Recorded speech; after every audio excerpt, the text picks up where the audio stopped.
Oh, I see our first people popping up. So we are live. Hello, everyone, and welcome to the first live episode of the Jessica Yellen Show. So funny to say that.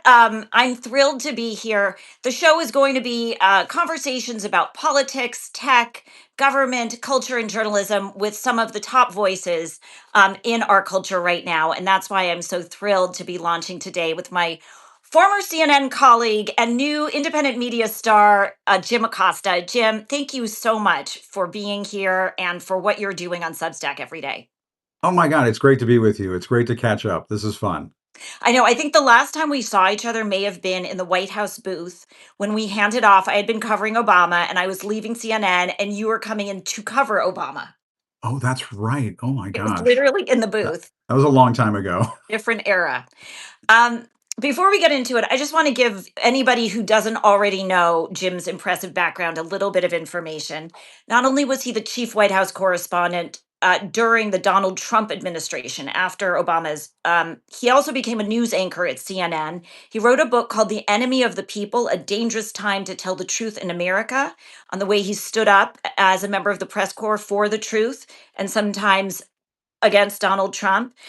This year, Jim just made the move to Substack, where he hosts his independent Jim Acosta show. And Jim, I just want to mention that your motto when you signed off at the end of your final show on CNN was, "Don't give in to the lies, don't give in to fear, hold on to the truth, hold on to hope." So that was beautiful. Yeah. Um, Thank you. we'll talk about that in a moment. I just want to ask you, first of all, how's it going? How do you like being your own boss? I love it. I mean, as I was saying earlier, I like my boss for the first time in a while, which is a corny dad joke, but it's true. It's not a dig at anybody, but it's freeing. It's liberating. You get to do your own thing, and you and I both care about the news, and we're just voracious consumers of the news, and it's fun. I don't know. I get to do a job that's fun. That's what I like about it, I know. and I'm getting to have even more fun now. That's great. I always Yeah, say the best part of being independent is that you get to decide what counts as news every day. And the true. worst part of being independent is you have to decide what counts as news every day. Like there are some, some days That's a it's good challenging. point. That's totally true, and I will see in the comments, and you'll see in your comments, and you'll be kinda like, "What's going on down there?" And people will be making comments, and they'll say, "Why aren't you covering this? What about this? What Right. about that?" And I'll say, "Oh, shoot, that's right. I wanted to put that in there. Let me see if I can figure that out before I finish talking at the end of this thing." And that's what's cool about being on Substack and doing a show here is you do get sort of instant audience Yeah. reaction, and I find I'm interviewing people and I'll be doing an interview and asking questions, and somebody will say, well, ask about this. And I'll think to myself, oh, yeah, that's a better question than what I was going to ask Totally. next. Totally. And you'll find out that there are people in your audience who are the subjects that you're talking about. So you'll get True. messages, right? From, "I'm at the Department of Education, FYI, you should know this." That's right.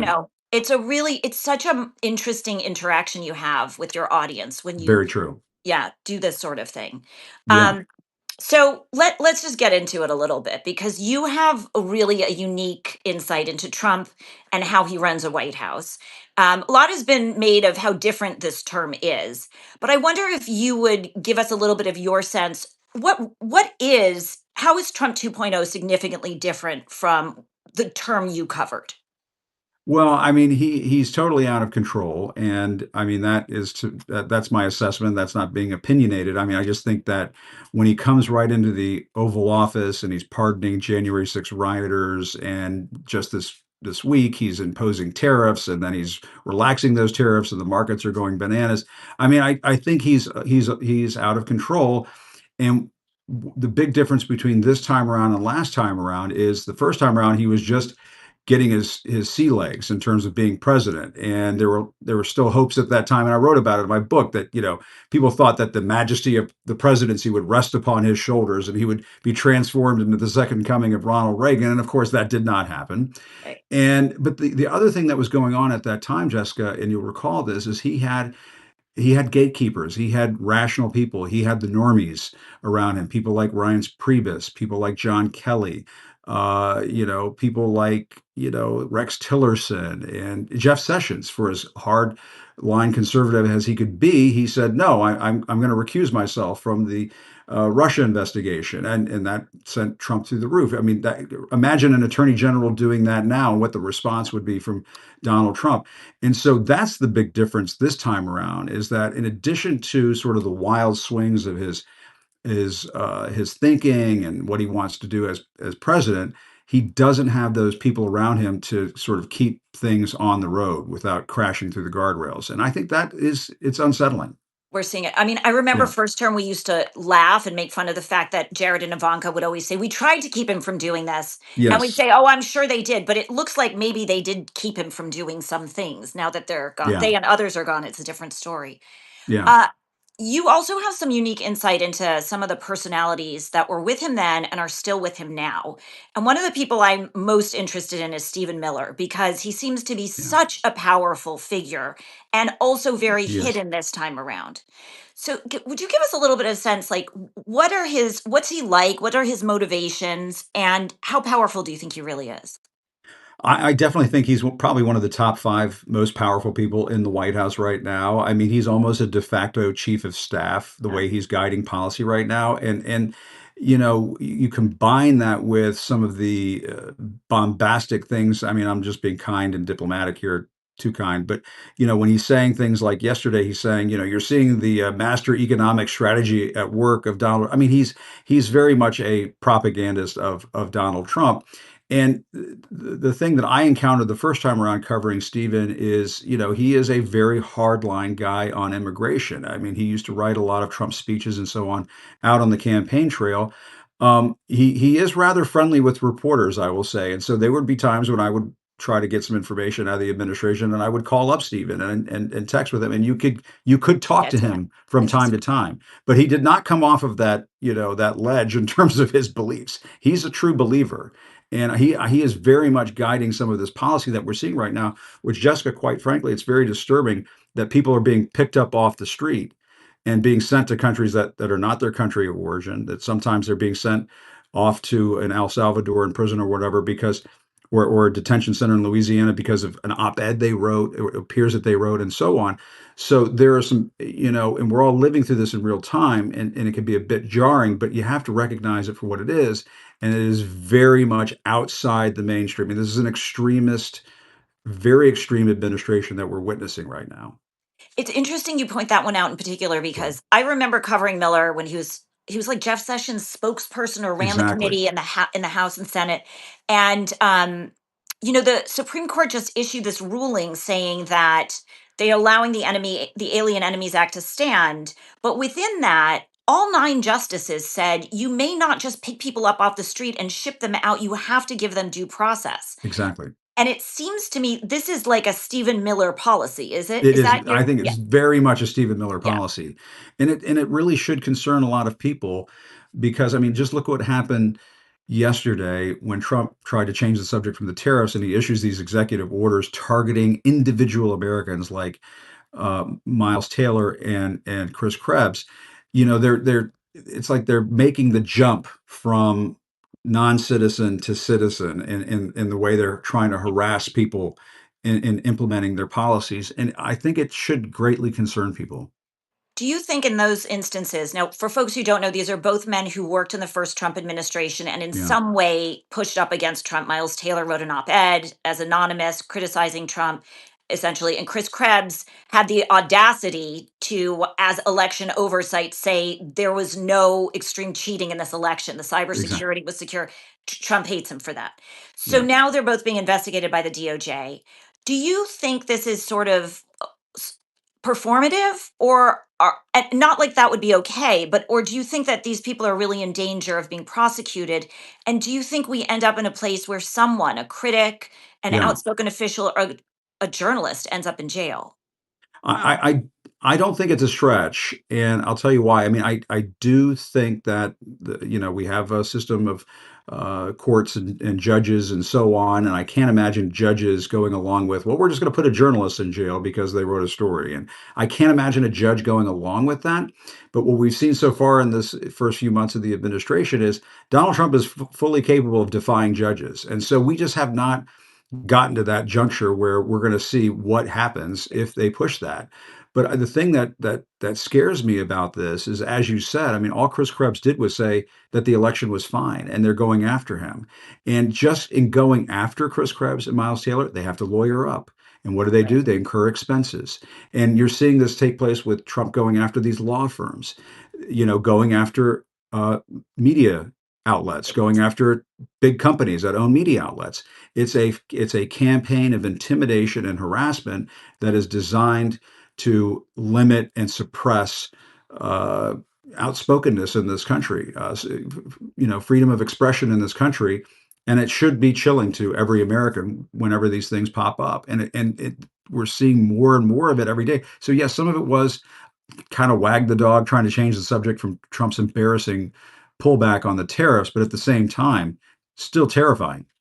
I mean, let's talk about tariffs for a minute. Yeah, yeah, Uh, One of the biggest criticisms of the tariffs, apart from the fact that they were literally based on bad math, is that the entire process has been so arbitrary that it just leads to enormous business uncertainty. And part of the reason you're seeing this market volatility and so many people pushing back is because of the uncertainty. Business can't plan ahead. Do yeah. you think Trump appreciates that? Like how his erratic ways are causing some of the contraction in our economy? And does he have the discipline to change it? I don't, and Jessica, my observation of Donald Trump is he's kind of like, I mean, to use a market term, he's a bit of a day trader, and I'm not the first to make that observation. I mean, others have made that observation. He kind of lives in the moment and operates off of gut. And, as Mary Trump says, one thing they have in common is that they're both not very good with money. I mean, there's a track record here. Donald Trump is not very, he's just not, he's not exactly, a clean record of success here. And so, he kind of careens from one crisis to another. And the one thing that I always come back to, and I tell people, what's Donald Trump like? What's the deal? I always go back to this thing that Reince Priebus said to me, former RNC chair, Trump's first chief of staff, that Trump likes to create chaos. And the reason why he likes to create chaos is because he can be at the center of that chaos and sort of feel like he's the master of the chaos. And he's doing it right now with the global financial system. And he likes the fact that all of these countries are coming up to him on bended knee and saying, "Please, sir, please, relax these tariffs." And if Right. so, he likes being in that position, just like he likes being in this position with these law firms and so on. He wants, and this is why it goes back to what I said when I left. It's never a good time to bow down to a tyrant, because if people get on bended knee, it's just like you feed the monster wants more food. And that's where Donald Trump is. When people get on bended knee for him and kiss that ring, it just encourages more bad behavior. There does seem to be one exception to this, and that is Yeah, Vladimir Putin. So that's true. we just saw that Donald Trump put tariffs on an island that's occupied entirely by penguins and birds, no humans, but not on Russia. He Yeah, is talking about reopening trade and diplomacy with Russia. He is accommodating Putin's framing for any peace talks with Ukraine. Can I true. just ask you, because what you do is you bottom line things, why is Trump so deferential to Putin? What's going on there? Jessica, I call this the Scooby Doo mystery. One day, they're going to pull the head off of whatever, and they'll say it's Old Man Withers from the haunted amusement park, and Yes. he'll say, "I would have gotten away with it too if it weren't for you kids." We don't know the answer to that question, and I feel like someday we're going to get the answer to that question, and we just don't know what it is right now. But the way I describe it is, and Jessica, you know this all too well, at every turn, he bends the knee to Vladimir Putin. Of all the bending of the knee that he likes being done in front of him, he does. at every turn, every decision he makes favors Vladimir Putin. And he may every once in a while say, nobody's been tougher on Russia than Donald Trump. And he may say, oh, we may go after Russia for this or may go after Russia for that. But what does he do in the end? What he does in the end is always in favor of Vladimir Putin and Russia. What does that tell us? It tells us something fishy's going on. Something's happening. There's got to be something, but it's the Scooby Doo mystery. We won't find out until the end Interesting. of the episode. That's the way I hate to put it. We're both Hate to put dating it in that ourselves. plain language, plain English like that, but that's the way I look at it. I know. Well, even the market volatility and this tariffs Yeah. help it weakens the US and the West and helps Russia. Yes. Um, let's talk a little bit about some of the other people who have influence in Trump circles, uh, which are seemingly right-wing influencers like Laura Loomer. I'm curious, first of all, the press likes to make a big deal of it. We do both know we were in legacy media, and when any new media comes in, legacy media chafes at that, right? On the other hand, Donald Trump has taken that to the opposite extreme, where he's putting inside the press corps some people who don't even use facts as the basis for their reporting, it seems. Yeah. So, how concerned are you about the presence of so many far right personalities inside the press corps? And what do you think is the influence of Laura Loomer in particular? I mean, just the other day, she was recommending that people on the National Security Council staff be dismissed, and Trump did it. And there was some reporting, I think it was in the Washington Post or the New York Times, where during the meeting that Loomer had with Trump, Mike Waltz, the national security advisor, walks in midway through the conversation and apparently, like, maybe put up a little bit of a fight to not fire those people, but he couldn't outdo Laura Loomer in terms of influence with the president. What does that tell you? That's bananas. That's nuts. A 9/11 truther and so on. Come on, give me a break. And the other thing I will say, Jessica, is it does speak to one thing that the right has done correctly, and that is they have built this sort of unbelievable force in the media, in podcasts, in conservative media, in that ecosystem, where they now have great sway over the president of the United States and people on the left and people who care about news and the center and so on. I mean, it's kind of like I don't know what is that what they're doing on the right is almost more powerful than what all of us other folks in the middle and folks on the left what they're doing in terms of media. And Well, they've been, it's pretty striking to behold. I mean, yeah. it's an amazing sight to behold. I think that they've started to build their media apparatus at the same time legacy media and these distribution channels were splintering, and they've Yes. been faster and better about taking advantage of it. And my experience is that folks on the left don't learn what was done right by folks in conservative media, which is Yeah. find personalities that are already doing well and support them. On the left, they just pay political consultants to build these Frankenstein operations of content that don't really work. Yeah. So They're a little it's too focus group driven instead of just talking to people. right, And you can say what you want about some of these. I'm not going to name drop any names because I don't want people to say, "Oh, he's terrible." Jim, why are you saying something nice? right. There are people on the right. They're just very influential and they're very effective at what they do. And they're so effective that, I mean, these goofballs are in the White House having influence on the president of the United States. So can how I noticed that on the day Zelensky was in there and when JD Vance Oh did my that God. little Yeah. performance. Prior to that, it was a right-wing media outlet that asked Zelensky why he's dressed so casually in the Oval Office and that that was inappropriate, blah blah blah. Yeah. Can you explain to folks how just having those voices inside the press helps shape what the public conversation even is? Yeah, I mean, it's a great question, Jessica, and you know this all too well. I mean, who gets into the press pool matters, and thank goodness the Associated Press hasn't won this initial round Yeah. and gotten access back into the Oval Office and on Air Force One. They had to take these Trump officials to court. They cited my case as part of their case, and so on. And on the day that Zelensky was in the Oval Office and was being asked these questions, the AP was not in there. Reuters was not in there. The White House actually tried to get the Russian news service TASS in that day, and there were reporters who cried foul. They said no to TASS, but they let in Marjorie Taylor Greene's boyfriend, this videographer, somebody named Brian Glenn, and apparently at the top of his resume or near the top is that he's Marjorie Taylor Greene's boyfriend. He somehow gets into the Oval Office and he asks Zelensky, "Why aren't you wearing a suit?" despite the fact that Elon Musk doesn't wear a suit, Kid Rock, whatever he was wearing the other day, and so on.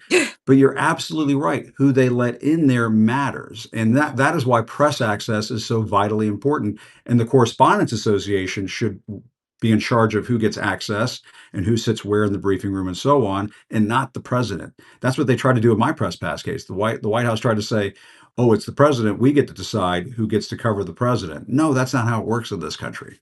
For folks who don't Yeah. remember, at a press conference in Trump one, Jim asked, stood up as he always did, and asked very hard hitting questions, respectfully, calmly of the president. Trump didn't like it, and they ultimately they took your microphone and they Yeah. They pulled were your grabbing at pass. my microphone. And then later in the day, they took my press pass and we had to take them to court. And one of the things that we brought up, you brought up due process earlier, was the First Amendment case, but we also brought up the Fifth Amendment, which is I didn't get any due process. They just took Mhm. the press pass away. And I took video of the Secret Service guy taking my press pass away, and everybody was I should probably document this to make sure they don't So lie and weird. say I was mean to the Secret Service guy. So I put it out on video and so on. And Sarah Huckabee Sanders later that night put on Twitter this doctored video of me karate chopping the intern. Remember that whole Oh my thing? God, I forgot that. And the Yes. judge, in my He must case, have tore into them for doing that. I mean, that was one of the things for that he said, fabricating it. for fabricating it. And the judge in this case with the AP was another Trump appointed judge, tore into them for even contemplating this content based discrimination that they tried to pull on the AP. So thank goodness we have courts and judges for now. I let's hope know. that let's hope that guardrail still stands. But it's incredibly important who gets in there. And I've heard you say this before, but I'd love it if you'd say it again. What do you think the larger press should do when a group like the AP gets isolated out? What Yeah. can other journalists do to protect one another? I mean, my view is, and it's not a popular view inside Washington, but maybe outside Washington, it's a little bit more popular, is that the press corps has to take collective action. And I mean, I fully support the AP taking them to court, and it looks like that may have helped for now. The Trump administration may appeal this. I assume Trump will want to take it to the Supreme Court. But if Jessica, this, if one day out of the week, all of a sudden the networks, the cameras, they don't go into the Oval Office to take Donald Trump's picture because the press corps decided on that day we're going to stand with the AP, Donald Trump would learn a lesson very quickly. He would say, Where's my "Where coverage? are Yeah, my pictures? I want my cameras." He is always saying that about, I'm not going to name the photographers either. Certain photographers, like, where's this guy? Where's that? He loves those cameras when they come in there. So take them away right. from him so he learns his lesson. But it's about collective action. It's I think about that's really collective, smart. and it's about standing up for, One Jessica, and you remember this. Remember when that was it Helen Thomas's seat came open in the briefing room yeah. and the press advocated for Fox to have that open seat, right? I mean, Yeah. and that so, And and that was when my because they had been covering them consistently and it was only fair and they're part of it. Even though Fox was not that popular with the rest of the press corps, it was the press corps doing the right thing for another yes. outlet. And you're saying they should stand together on this too. That's what they should do. We should be supporting the AP and doing everything possible. Take collective action to stand by our brethren, Yeah, our fellow journalists in the press corps. But they're worried about access. They're worried about that they'll get retaliated against next. And you can't think that way. right. That's not. You you learned firsthand. Like you Yeah, leaned in and you learned and you're the proof that you got to stand up to the bully. Okay, I don't yeah, want to take you all day. I have two more questions. One is because when you're a White House correspondent, you understand how they communicate better than anyone else.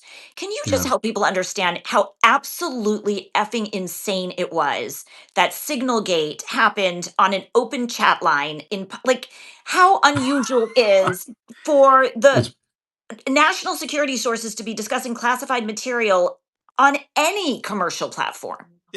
it's crazy. And I mean, I will say I have some familiarity with Signal because when Trump first came into office, a lot of us in the press got on Signal so we can talk with administration officials who would talk with us, and they did not want to be on it on a regular text thread.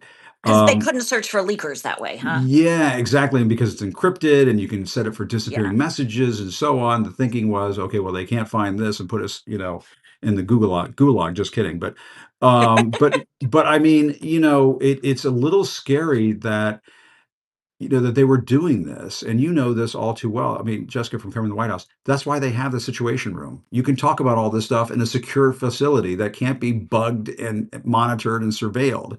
But if you're on a phone, I mean, Howard Lutnick apparently was in Russia on his phone, engaged in this signal chat. I remember from going to China on a POTUS trip that they took Right. the White House folks were like, "Hey, man, you better put your phone in a lockbox." We put our phone in the press plane in a lockbox because we didn't want our phones and our laptops to be hacked. And so, it was wildly reckless. I know. They used to give us like burner devices to go into Exactly. China and Burner. I Russia. had burners. I remember You doing that. give them back so they don't get into your stuff. Okay. Yeah. My last question is, now that you're in independent media and the media is splintering, one of the questions I get more than any other is, how do we know who to trust in this environment? How do we know Yeah. as viewers who's a credible source and who might be, propaganda? Do you have any advice to folks who are trying to get independent media and don't know how to discern who to trust? Well, I think that Substack is a great place to start. I mean, there are a lot of independent journalists here who have credibility, people like Jessica Yellen, people like Paul Krugman. I mean, there are a number of people on Substack now where they may have been with a brand name news organization in the past. And you can go to those folks. Jen Rubin, who used to be a columnist over at the Washington Post, got fed up with what they were doing at the Post, hooked up with Norm Eisen. They start the Contrarian, does gangbusters. Look at the great work that they're doing over at the Bulwark, which is available on Substack. So, and they're available in other places too. They're all over Apple Podcasts and so on. And so, I think, Jessica, as people are starting to get a little concerned about what's taking place in corporate media these days, you are seeing people gravitate towards independent media. But what are they finding? When they go to independent media, they're finding people who can be trusted. Mhm. And I think that kind of ecosystem is what we need moving forward. You can't just have corporate media led outlets that are under the thumb of the president. That obviously is, I mean, people are smart. There's smart people out They get there. it. The people who watch, they're putting these comments in here. They get it. They're like, if W, X, Y, and Z is being intimidated by Donald Trump, that might color what they do and how they cover things. And maybe I should try independent journalists, independent media. And I think that's why you're seeing this explode right now. It's a revolution that's taking place right now, and this is just the beginning. I am so glad you're here doing what you're doing every day. The Jim Acosta show is on at 4 p.m. Eastern, 1 Pacific daily. That's right. Unless I got something to do, and then I'll try to move it around. But I try my best to keep to that schedule. Yes. Anybody coming up you want to tease or tell people about or what you're talking about next? Well, I just had a fascinating conversation with Paul Krugman today. As soon as we're done, I'm going to put that, when we do these lives, they can be recorded and Yes. then you can put it back out there to your subscribers. So if people want to listen, figure out what's going on, they're confused about why what's happening in the bond market is important. Paul like explains all of this so perfectly in a way that Right. I can't do. So I'm so glad that we have people like Paul around to lean on.